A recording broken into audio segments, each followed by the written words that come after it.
Hi everyone, this video features one of our free 15-minute bubble coaching sessions available to all our members at planetnocode.com. In this session, we troubleshoot why a text element isn't visible on the front end. In the process, we work to update the page to the new responsive engine, moving from fixed to rows and columns, and examine Bubble's data privacy rules. You can book your 15 minutes of bubble coaching at planetnocode.com. I have a repeating group where the element, in this case, the creator's name, is just being lost. And I've been told that's formatting. It has to do with the responsive engine potentially. And I don't have a responsive repeating group, so I'm not sure how to do a responsive repeating group.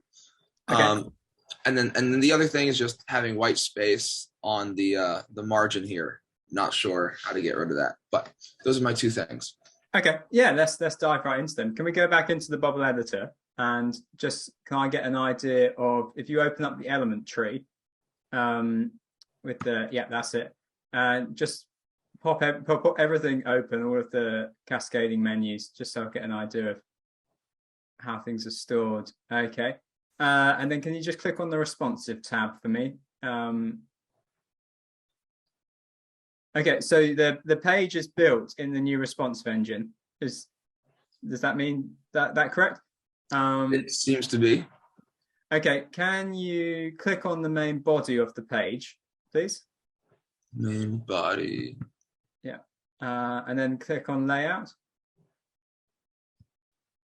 Okay, yeah, so the new responsive engine requires quite a shift in thinking. Were you familiar with the old?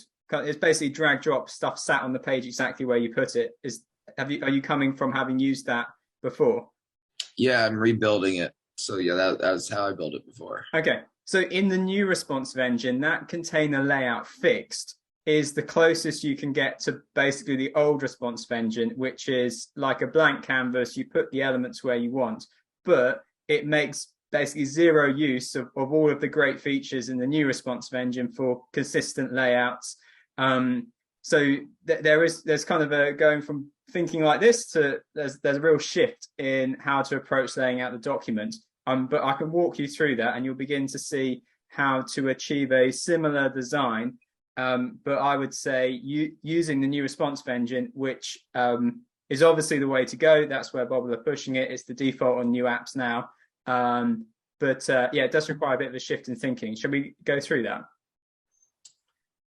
Sure. So if you change the container layout, everything's going to jump around your page, but we'll kind of work through each bit and get it into the right position. So if you change the container layout to column, okay, so the new responsive engine relies on basically rows and columns to lay out, with either placing margins, padding, or gaps between elements. That's how you get the spacing. You can also, of course, like align to left, center, and right. So if you click on group A now, so that's the body of your page, or like the content container. The next one up. And then horizontal, and then change that to, so that has a repeating group. Let's just go with column again for that. Now, so columns when we want stuff stacked on top of each other, row is when we want stuff next to each other. And so now with group A, if you click the horizontal alignment center, it puts it back into the middle of the page where you had it before. Was your post the job button, was that below the repeating group before? It was just right here. Oh, okay. So in order to, this is part of the shift in thinking, stuff needs to be contained, elements need to be contained in groups in order to control where they sit. So if you hold shift and click on both post the job and browse freelancers, and then right click on them with them both selected, and then group in a row, Okay, now so this row is called group C. If you look on the inspector panel, the dark gray box, if we change it to make this element fixed width, and then change it to 100, if you tick the box for fixed width, and then write 100 into width, and then we'll change the units to %, then it will fill the width of its container. This is kind of another of the shifts in thinking is as your elements in the page cascade down, the groups within groups, you want to keep it as simple as possible. I like using the 100% width because that means that if I was to put like a pixel value in there, then that can really mess up with when I'm trying to make it responsive and fit to mobile. But if I make it 100%, then I'm allowing the parent to control its overall size. I'm kind of delegating the width of the page to one element, the container that you've got called Group A. Is that making a bit of sense? Yeah, I mean, it reminds me of when I was doing CSS and how complicated it can get. It's okay. funny. So one of the advantages of the new responsive engine is that they had some sort of really, I think, overly complex JavaScript engine to render the pages the old way. With the new responsive engine, it's basically all Flexbox and CSS, which means that if you do want to add your own CSS to your bubble app, it is simpler to do so than the old way, and it's using more of like your standard web tech in order to lay out the page. So if we adjust the min height on this group too, so I would change that to 0 because you want the height dictated by the content. If you just put 0 in that, yeah. And then if you want a bit of spacing between that and your repeating group, that's where you'd use a bottom margin. So you could put like a 30 in the bottom margin or something like that. Brilliant. Okay, and then last of all, just to get the spacing of your elements, if you scroll back up on the inspector and then you click the container alignment and then you click the one on the far right, you'll get your header on the left and your button on the right. That's how it was, right? Yes. Okay, so we're now going to kind of take a similar approach to a repeating group, which is we kind of need to destroy it and then build each bit up how you want it laid out. So if you click on your repeating group, so that's it. Okay, so when you create a repeating group, the default is the sales container is fixed. And we should change that to column because everything's stacked on top of each other in the cell. Okay, and then I think we need to do a similar thing to your group, which is like your cell container. And so change that to column. I would then change the width of that to 100%, so it fills up the cell of your repeating group. Okay, and then if you scroll down to the bottom of the inspector, right the way down, I think it's slightly off the screen, you get to padding. You might need to just drag it up. Yeah. And so this is where you might want to put like a 30 padding all the way around the edge so that your elements aren't right on the side of the cell.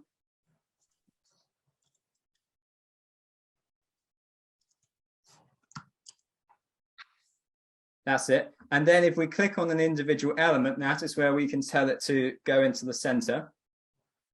Yep, that's it.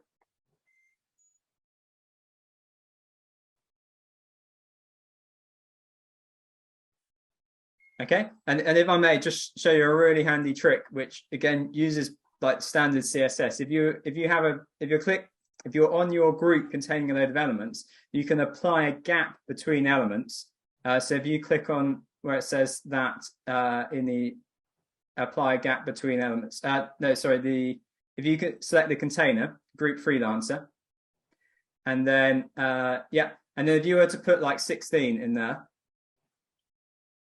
or 10, it means that you don't have to apply a margin to every element if you want a uniform bit of spacing, just real time saver.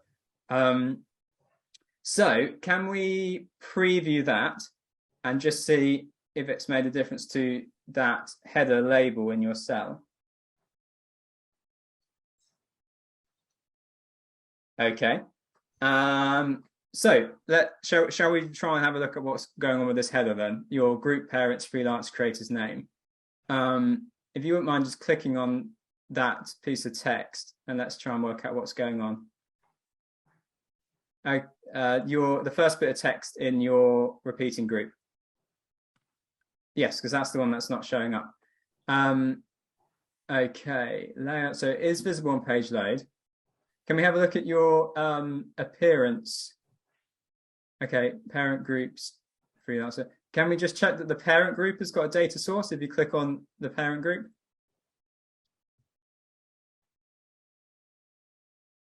No, sorry, the group freelancer is the one that it's labeled as. Okay, yeah, so that is set as current cell. Okay.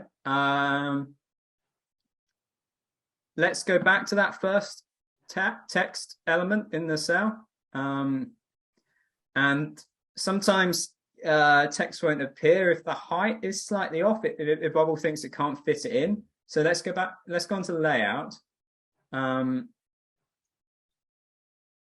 And then if we make the element fixed width 100%,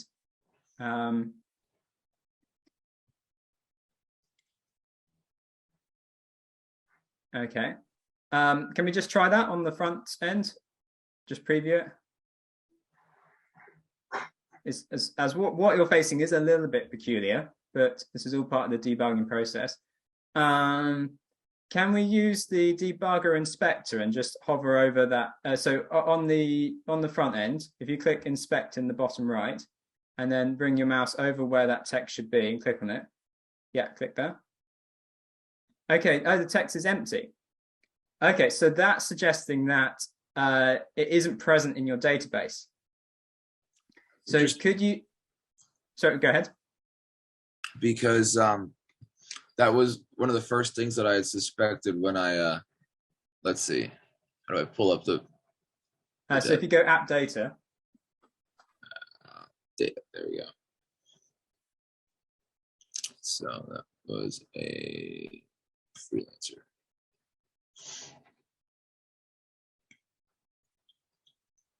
And it doesn't show all the fields. You can, if you just click on the edit pencil for a row, it will then show you all the fields for that entry. Yeah. So which field is it that should be appearing in the top? I don't think it's showing it. That's funny. So it's. Okay, can we check on the front end just to see what field you have put to display in the text? Sorry, in the UI, I didn't mean front end. In the UI editor design, yeah. Which creator's name? The creator's name. Oh, okay. So that's going to be under user.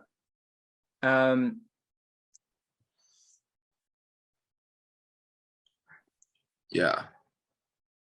Okay. What could be going on here is that were you logged in as one of your test users when you created those entries? It's part of the sign up flow. I thought. Yeah.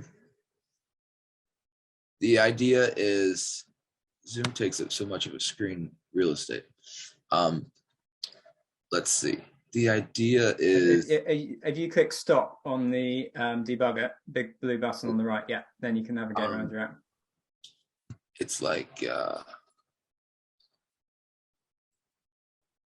what did I use? Oh yeah, I used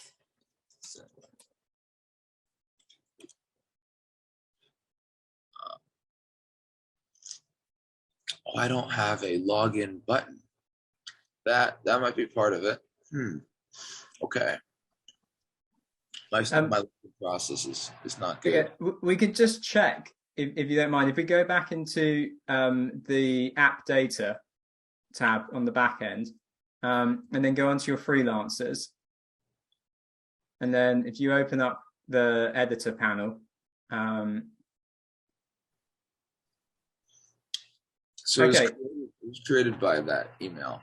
Yeah. Okay, and then I'm sure it was there, but let's just double check. If you could click cancel or save, and then we go back to users, does the account with that email have a username. Yes, it does. Okay, right.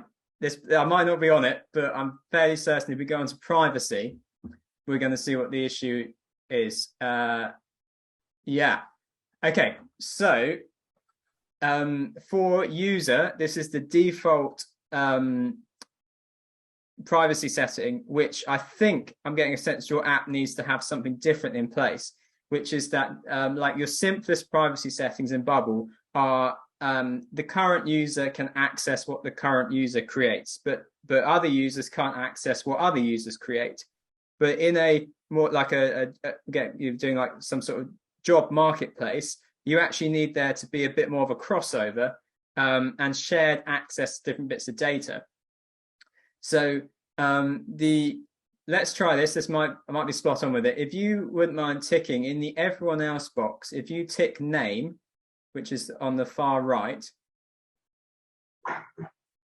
because at the moment that's the one. If you tick the box to the right of it, that's for freelancers. If you tick the box to the right, I gotta turn off my my light settings. Sure. I can't see these TikToks. I'll use Flux. Yeah. If you tick the box to the right, just so we can test this particular value, and then you can go through and you can work out if more data needs to be made public. So name on the freelancer or next to name or both. No, it's the box for name is the far right box. Okay, yeah. No, I don't know if there's something obscuring it on your screen. That's not the one. It's the far right. There's a third column. One, two, three. This is my third column. What's this thing here? There's a box to the right of name. Yeah, that's it. There, yeah. Oh wow, okay. This is not showing up for me.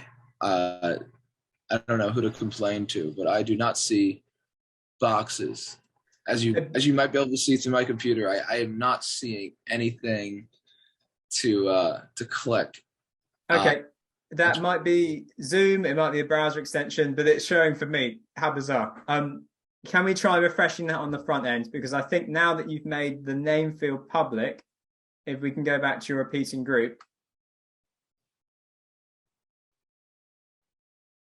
Yes. Yeah. There you go. That is definitely a niche problem. But as you can see, I definitely do not have Bubble displaying correctly, so I don't know who to talk to. Oh my God! Thank you very much. Do we have a time to actually, we've eliminated the white space. You've killed two birds with one. Well, I mean, the white space is here. I guess this requires the same sort of formatting as we just did. So it's a good thing you recorded, because I'm going to have to go through that over and over again for each page, it seems. Is there a way to sort of like cascade, sort of do like a super styling that sort of gets inherited? Not for your container layouts. If you haven't already, make sure your headers are a reusable element. That will save you some time. Just my like number one advice for the new responsive engine is there's like 1% of scenarios when you're going to go with fixed. Everything else, use column or rows, sometimes align to parent, but just go with column and rows, and that's how you make the most of the changes they put in place with the new engine. My header is definitely a reusable element. Let me check on whether or not it's got a column setting. How are we doing for time? That's all right. We can take a quick look at this. That's fine. Overtime. I am so sorry. I didn't realize. It's all right. I've not got the rush off. So your header, yeah. This could be a column. So I would say it's a row, because the most common styling is items sat next to each other.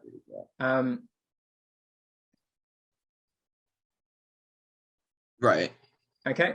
And then if you want like a box on the left and a box on the right, that's when you use parent containers. So that so how's Yeah. So add some padding in. That's it. Okay, and then another little trick would be you might want to put left and right padding to 20 so that when the page shrinks all the way down, your text isn't right on the edge of the page. So in all the apps that I build, I always have a left and side padding of 20 from the edge of the page, or 30, sure. So just how's your header and your buttons?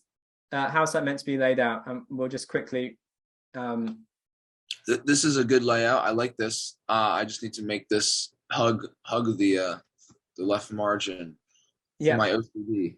So that's on that page. Changing that page's layout from fixed to column. So I do have to go through each page. I can't do it through the header. No, but having your header set up in row is going to help you at some point. Okay. This is the login page, so I need to completely change this anyway. But let's see. So this will be column potentially. Yeah. And that will. Aha. All right. Okay. So I can go from here and work on reformatting all of this, but this is not what I intended for my login. Not at all. Okay. Cool. That was fantastic.